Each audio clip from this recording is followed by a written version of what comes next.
Okay, what's up guys? My name is Manny and good morning here in the Philippines. Still night in some parts of the world. Time now is 5:04 in the morning here in the Philippines, and it's about 21:04 Greenwich Mean Time or World Time. We are 8 hours ahead for the rest of the world. Okay. We are viewing now the last quarter moon.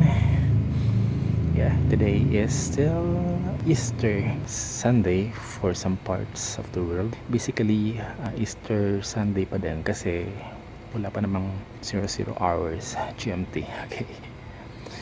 So right now we're viewing the last quarter Easter moon. For this year 2024 is a last quarter moon with about is it 51% illumination. That was 51% reflection coming from the sun. Okay, so there you go. By the way, moon right now is in the still in the east, no? Somewhere southeast. Tama ba? Southeast na siya. Papunta na siya ng west portion, no?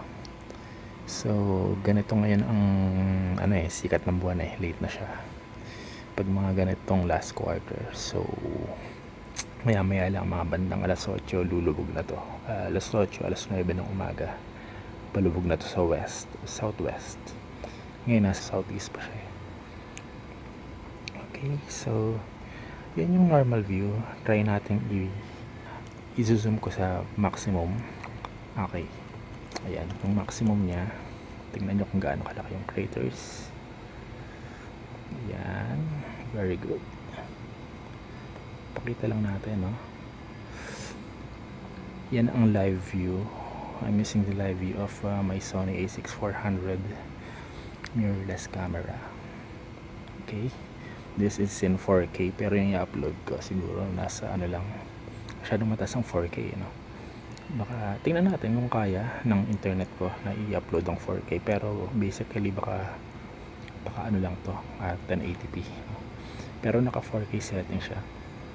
My Sony A6400 is mounted on my Tasco Luminova 4.5 inch 900mm Newtonian astronomical telescope. It's a reflecting telescope with 4.5 inch mirror, 900mm focal length. Imagine kung gaano kalaking lente yon kapag telephoto lens ang ginamit mo, 900mm, no?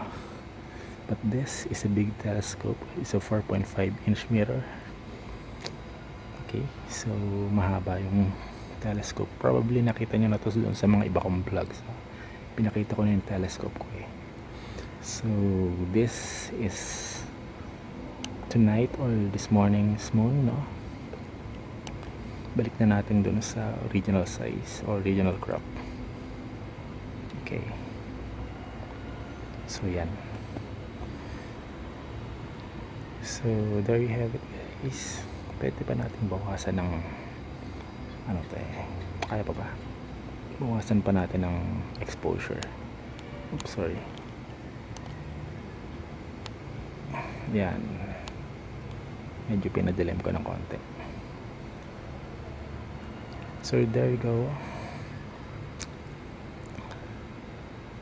So yan po mga kaibigan, Easter moon. Christ has risen and rejoice. Yeah. April 1st, April Fool's Day. Yeah. Thanks for watching, guys, and until next time, bye bye.